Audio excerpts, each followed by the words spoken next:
Access to Democracy is made possible by donations from the following organizations. Thomson Reuters, a global company with expertise and insight to unravel complex situations in the areas of law, tax, compliance, government, and media. Their worldwide network of journalists and editors keep customers up to speed on relevant global events. Crutchfield Dermatology, a full-service treatment center and Medi-Spa in Eagan. Their goal is to help you look good and feel great with beautiful skin. With service built around courtesy, dignity, and respect, Mayo-trained Dr. Charles Crutchfield personally treats each patient and is acknowledged as one of the nation's best physicians. Truestone Financial, with locations in Minnesota and Wisconsin, has proudly served its members since 1939. Truestone engages, educates, and supports its members to ensure they have the tools to empower their financial well-being. Truestone Financial, your neighborhood credit union. Learn more at truestone.org. Edina Eye Physicians and Surgeons, a division of Twin Cities Eye Consultants, has proudly served the Twin Cities for more than 55 years now in 7 convenient locations. Using the most advanced technology combined with human touch, Edina Eye offers comprehensive services and dedicated specialists committed to excellence with innovative procedures and expertise for the most advanced eye care.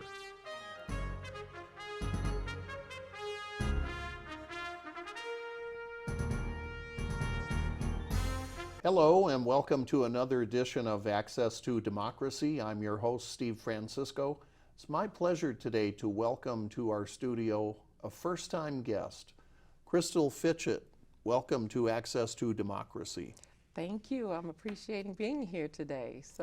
Kriystauhl is running for the Burnsville City Council, and I understand has been very busy since the spring, knocking on lots of doors. We're going to be talking about that and some other things about you so our viewers get to know you. But first of all, before we get into that, Kriystauhl, since it is your first time on our program, tell us a little bit about yourself, where you grew up and where you went to school. Thank you for that. And first of all, let me just say thank you for letting me be on the show. I find it an honor to be here today. So I'm one of 7 children, the youngest of 3 girls and the oldest of 4 brothers. So I came up in a big family in a little place called Huber Heights, Ohio. Which is near? Wright-Patterson Air Force Base. Everybody knows Wright-Patterson Air Force Base, where the UFO Dayton, was. Ohio. Area B, yeah. Yeah. Is Yes. that considered, I think that's South Central Ohio, would that be a fair description? I think it's more South Ohio. South Ohio. Yeah, I think once you start getting towards Columbus, then you're talking South Central. Right. So, but we're only like 45 minutes away from Columbus. Right. Yes. So you grew up in a family with numerous siblings, fights over the dinner table over who was going to get the food and who wasn't. Well, if you knew my mom, you wouldn't fight. She kept things in check. She absolutely did. She more than kept us in check. She kept the neighborhood in check. Yeah. Yes. And when did you leave Ohio? When did you first come to Minnesota, and what brought you here? That's an interesting question. So I left Ohio, I want to say in the late 80s, and I left Ohio for employment. So I just moved to a sister state, which was Indiana. And I worked in Indiana for a few years, which is where I met my husband. And then after, I worked in Indianapolis, Indiana for like 2 years. And then after I met my husband, we moved back to Ohio for a little while. And then because he was playing professional basketball, we wound up moving to a few different locations. So I've been in Florida, I've been in Illinois. You've done the grand tour. You've been all over. He actually came up here too for the Timberwolves, because he was being looked at for the Timberwolves. Oh. But Minnesota is actually a second home for me. In fact, my father was born and raised in Anoka, Blaine, Minnesota. Oh my goodness. So So he you went to have deep family roots here. I actually do. And so as a little girl, we would travel to Minnesota at least 3 times a year. During the winter? We've been here for the winter. We have been here for the winter. I love, when they lived in Blaine, my grandfather had a very beautiful home, and it was out in the open. And I used to love sitting in their picture window and just watching the deer play. And it's just something when you cross that Hudson, coming into Minnesota, it's a very freeing feeling that you get, and I've never lost sense of that. That's I've always nice loved to that. hear. I can Yeah. tell you can still see the deer at play right here in the city of Yes. Eagan. My wife and I live not too far from the studio here, and there are always deer roaming around our neighborhood. They've been in our backyard, and Yes. it's quite impressive to be in the middle of a suburban part of the metro area and to see that. Yeah. So you studied political science and got your Bachelor of Arts and also earned a master's degree in public administration, and you've been a paralegal. Yes. Yes, that sounded like a lot when you said it, but actually going through it, it didn't seem like that. But I did get my undergrad in political science at our university. That's the pre-law program. So if you're looking to become an attorney, that's the field that you would look into. So I did that with the intention of becoming an attorney at the end of that. And I worked as a paralegal while I was trying to do undergrad and into my graduate studies, which was actually here at Hamlin. And I was going to do the joint JD.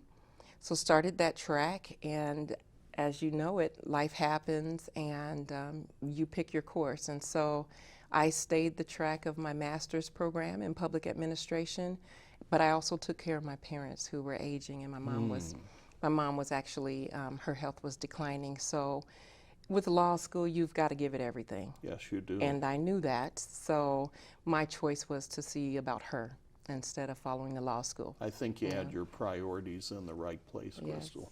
On your campaign website, you stated that you learned, quote, how to help bring change by watching and listening to your parents talk with elected officials about challenges your neighborhood faced and going with them to public events.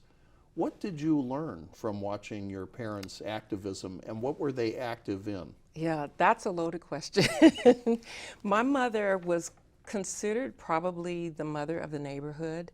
When it came to children being latchkey children, that was a term that they used when I was coming up, not having parents at home. When they came home from school, my mother was in the center of all of that, making sure the kids were well in the neighborhood. But And maybe not having parents at home because mom was maybe Mom and Dad were working. Both parents working. Right, Yeah. right. So because my parents were living interesting lives in the music industry, they both were performers, they got to meet a lot of interesting people. So for us, our childhood was filled with kind of celebrities, if you will. We didn't look at it like that when we were coming up, but we knew a ton of musicians. Who would some of these musicians So be? like, You want to drop a few names on us? Yeah, so like Ray Charles would come by, ring the doorbell, my and tell my dad, goodness. come play with me, Lincoln up at Wilberforce, and he would do that. There would be Jerry Lewis from the Jerry Lewis Telethon. He would come, and he was not going to do that telethon if my dad wasn't going to be on that show with him. So there was a lot of funk bands that came out of the area where we grew up. So I could name a lot of those, but I don't think it's necessary. They but may not be as well known up here, perhaps. yeah, so you have people like the Ohio Players, you Oh, have I've heard of Slave, them, you have sure, from the Fazo, 70s, you yeah. have Sun, yeah, you have Roger and the Human Body before it was Roger Troutman. And so, but in that, they were very popular in that type of environment. So we also got to know people who were elected officials. So one in particular that I remember when I was a little girl was C.J. McLinn, and he was the mayor of Dayton, Ohio. And he just lived right down the street from us. So at any given time, he would be sitting at our home, having a dinner with my parents, and they would be talking about the issues concerning the community.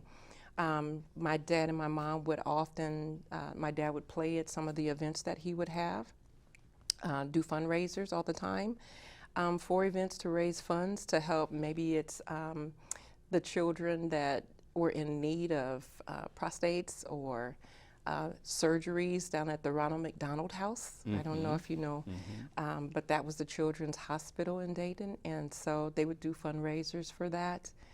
So there was all kind of neighborhood things that they would do to help address some of the needs within the neighborhood. But then there was advocacy, right? So going to the governor and having a conversation, getting a meeting with the governor. So we thought that was a big deal. Oh my gosh, the parents went to talk to the governor. What was the issue they spoke to the governor Some about? of the issues would be about the housing. Some of the housing was not okay, and run down, and rents, and in streets. So we would watch them be a part of trying to advocate for that for families, or children in need in some of those high-risk areas. So I kind of got a little bit of all of my wanting to help the community or advocate for people who were disadvantaged from my parents. So. You saw how important it is to be informed about public policy issues, Yes. and to get to know people who make decisions, and frankly to help elect people who make the right decisions, right? Absolutely. So Makes a big difference. it does. Who's sitting in your city council and in your state legislature and in the Congress. It really does. And I can endorse that by saying, so one of my mom's high school friends was Mayor Ryan McLean. And she went to school with my mother, but she actually became the mayor of Dayton, just like her dad did. And so I ended up going to help campaign for her. And in some of her events where she couldn't make some of them, she would send me in her stead. So really early on, I learned to kind of be in part of that environment. So it was a natural inclination to want to do that. And I absolutely love talking to the community. My mom was like a very, very engaged person. She had just powerful personality. She could walk into a room and you would just pay attention. Josie's here, you know, but she would love to talk to people, and if there was a need somewhere, she wanted to address it. And it's obviously her influence has rubbed off on you in a big way. Absolutely. So let's shift from Ohio, where you grew up and where you're from, to Minnesota. Okay. And talk about some of the issues that we're facing here in Burnsville right now. You're making your first run for elective office. You're running for a seat on the Burnsville City Council. What do you see as the key issue? What's the key reason that you've decided to run for City Council? Okay, that's a good question. Well, when we moved here in 2006, I just fell in love with the city of Burnsville. The first time I drove up Nicollet Avenue and the baskets of flowers that were just hanging all about, and then in the wintertime when everything just got lit up, I just thought it was a dream place, almost like watching a Lifetime television show, and I'm living in it, right? So that's the first part. But then as we've lived here, I've watched Burnsville change in a lot of ways, and that is in also listening to our neighbors and community friends talk about what they don't like about the city. And for example, our schools in Burnsville have a negative perception, but there are some great things going on with the schools, and the neighbors just don't, or the neighborhood, they just don't know of all the changes. But I think part of that is because there's not been enough time. Where I grew up, we spent a lot of time at the schools. That was a central part of our environment. So also, we've got like broadband. That is not, we have internet issues throughout our community. So with broadband not being something that was passed in our council, we have some individuals who are disenfranchised from having the access to internet. Interesting. In fact, a lot of your background issues that you're concerned about, and people can visit your campaign website and they'll see this, you have a very deep concern about issues affecting young people, juveniles, and also issues affecting disadvantaged people, and we're talking economically, socially disadvantaged. That's been a big motivation for you to run for this city council seat, right? That is a great insight to how I wrote my website. You're absolutely right. I have an affinity towards people who sometimes cannot advocate for themselves. So part of the work that I'd done in my younger years were with at-risk youth. And so mentoring programs or building a coalition of volunteers to be able to reach out to some of our young people to make sure that they not only get education the way that they should, but they can see the potential and what they can do with that. Also, I've been a great advocate for making sure that our communities are well informed about what's happening in our politics, right? A lot of people don't like politics, but when I talk to them about, well, it's about your water, it's about the milk that you purchase for your children to drink, it's about the electricity that you pay, it's about the car that you drive. They begin to make the connection that it's important, as we said earlier, who's elected to these positions. It's everything, yes.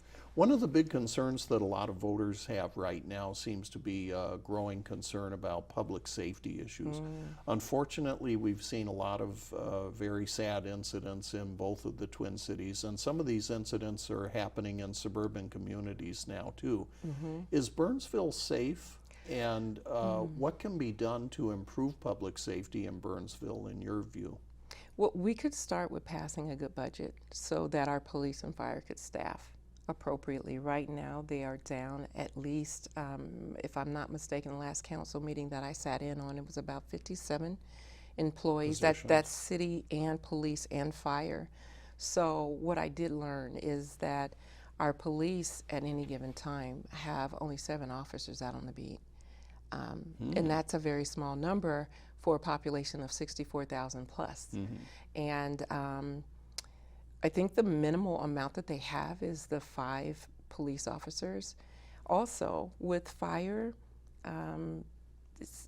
if someone had a fire in their home, they're going to be asking neighboring communities to help them address that fire. I recall there was a tragic apartment fire in Burnsville a few years ago, and luckily they had mutual aid from surrounding communities, including Egan and Apple Valley, that helped them deal with that. But really important issues to make sure that those positions are fully staffed and that you're attracting qualified candidates too.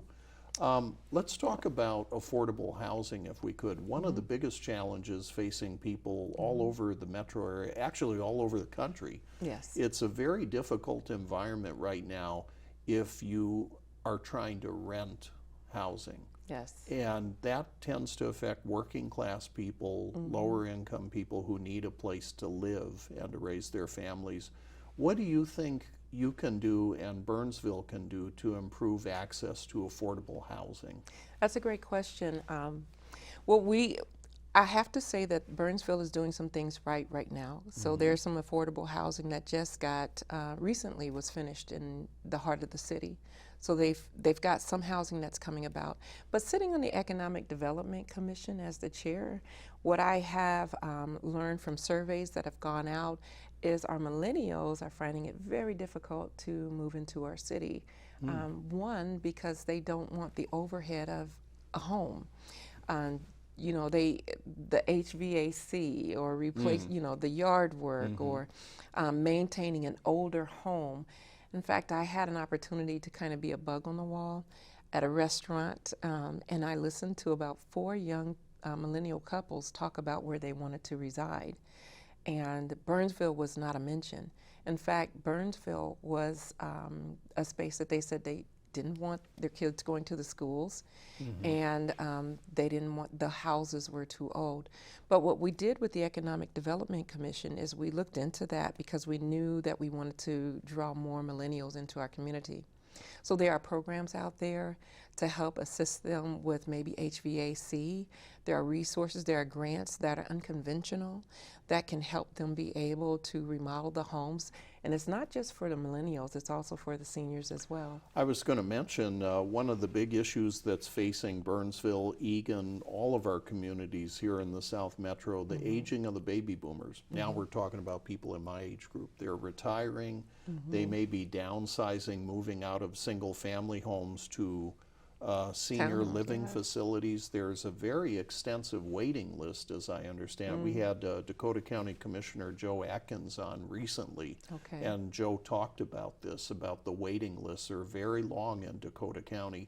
So are there things that Burnsville can do to address this important issue about the transition as baby boomers move into senior housing? I think it's a responsibility. I think we need to. If we have residents that are seniors who are wanting to transition from freestanding single homes into a different style living for seniors, I think we should have opportunities for them to be able to remain in their community. They made our community, so it would only make sense to celebrate them to remain there, right? Want to encourage people to stay. Yes, and that's probably the best fit for Burnsville, because while we don't have enough land space like a Lakeville or a Prior Lake to build new homes, or we do have spaces that we can reimagine, like buildings that can become. One area that comes to mind, there's, I was at the Burnsville Center recently, and I hadn't been there in a long time. There are a lot of changes there. Unfortunately, because of changing consumer habits, a lot of consumers buying their goods online, having it delivered to their home. You don't see as much demand for big box retail space as you used to. And Burnsville Center, frankly, there are a lot of spaces there that are vacant right now. How would you reimagine a place like Burnsville Center? What's it going to look like in 5 to 10 years from now? Any ideas or thoughts about that? Well, there has been conversation about it becoming an area where there were more green space and like eateries and different types of establishments where people could go and spend a little bit more time. But in terms of housing in that area, I'm not sure that was... It's maybe not zoned for that now, but is that something that could be coming down the road? You know, and that depends. I know that TIF has a part of that where we have to... tax increment financing. Yes, we have to make sure that we're matching or we're checking those boxes for it to be housing. But I think that we do have opportunities in Burnsville to create more spaces for our seniors to continue to remain in our communities. Suburban communities around the Twin Cities, including Burnsville, are becoming increasingly diverse. And I think some people might be surprised if they were to look at the 2020 census data that showed that in your city, 38.6% of Burnsville's population is Black, Indigenous, and people of color. And that is a significant change from what it was 30, 40 years ago, even 10 years ago. That's an increase 12.5% just since 2010. You call for endorsing, your website, you have something calling for endorsing, quote, activities that embrace diversity and nurture a warm, friendly environment where every resident has a sense of belonging. Yes. Great goal. How do you achieve it? Well, being a minority myself, I would actually be the first African American female to sit on the Burnsville City Council. If you're elected. If I'm elected. And so I would want to make sure that I'm being a voice for people to feel like they're whole, to feel like they're a part of whatever is happening in our community and events. So I think the importance of me sitting on that council, being able to weigh in and talk about what's important in our community for people who look like me is important so that we get it right. Burnsville's slogan is, "You belong here." And I do feel like I belong there. But you want everyone to I feel want everybody like they to feel like there. they belong there. But that also means that we need to have events and we need to have spaces for people to feel like they actually belong. There's an inclusivity for everybody. So Burnsville did something that I think is worthy of mention too. Juneteenth, the new federal holiday that commemorates the end of slavery. Yes. The Emancipation Proclamation, when word reached the last slaves in Texas in 1865, I believe, the end of the Civil War. That new federal holiday was actually commemorated in the city of Burnsville this past year. And that makes Burnsville one of the first communities in the entire state of Minnesota to do that. Yes. That's the type of thing we're talking about, recognizing our history and inviting people in the community to participate in the celebration, which was officially sanctioned by the city. Absolutely, and I attended that event. I'm not sure if you got a chance to go, but it was awesome to see, people of color being able to be free in an environment where they can do their music and have their celebrations the way that they feel comfortable. But we have a very diverse community. We've got Somalian, we've got Latino, there are other groups that want to feel comfortable in our community too. As well, right? Yeah, so I think that we can do more to make all groups feel even, more welcome in our community. And While we have embraced the Juneteenth, as we should, there are other celebrations that we can bring too. I do know that we host a festival. It's of all different types of, cultures coming together and celebrating down at Nicollet Park. And so we need to see more of that. And I think we could do a better job messaging to some of our neighbors within the community so that they know that this is really an inclusive city for them. A welcoming community. Yes. And it just strikes me that as you look at the demographic changes in Burnsville, Eagan, all over Minnesota actually, the old saying, we all do better when we all do better. We all do better. And people being a part of the community and feeling ownership and taking pride of ownership in the places where they live. That's a really important thing. It helps you have a healthy community where people have open dialogue with their elected officials who represent them, that they see other elected officials who look like them in the community, and being a voice for those communities too. Yes. I can share two different times that I really felt that inclusivity. One is when we resided in Florida and close to Miami. We lived in a little place called Royal Palm Beach, and it didn't matter if you went 3 doors down, there was a different culture on your street, and if you went another block over, different culture. And it all came together. They called it the melting pot, I think is what the term was when you were there. It was just so good of a feeling to be able to see a different type of culture and be able to embrace what that other culture did. Right. You had a level of respect for that individual and what they brought to the table. And we can all learn something from other cultures in our communities. And it is fun. When it's open like that, it is fun, and it's very inviting, and you learn so much more, and you're broadened in your thinking. We're down to less than 2 minutes here, actually just about a minute and a half to go. Sure. I want to ask you before we run out of time, Kriystauhl, what do you see as the top challenge or the top 1 or 2 challenges facing Burnsville over the next 5 to 10 years?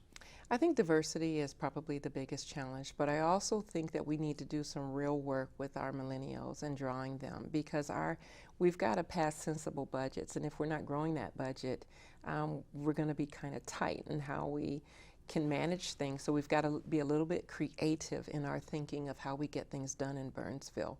But I think we can do it. I think that there's some work to be done, but I think we can accomplish that. If we can get around table and talk and have some good discussions about how we can accomplish things instead of how we don't agree on things, but how we can actually get some things done, I think that we can move the needle for Burnsville. Great. Yeah.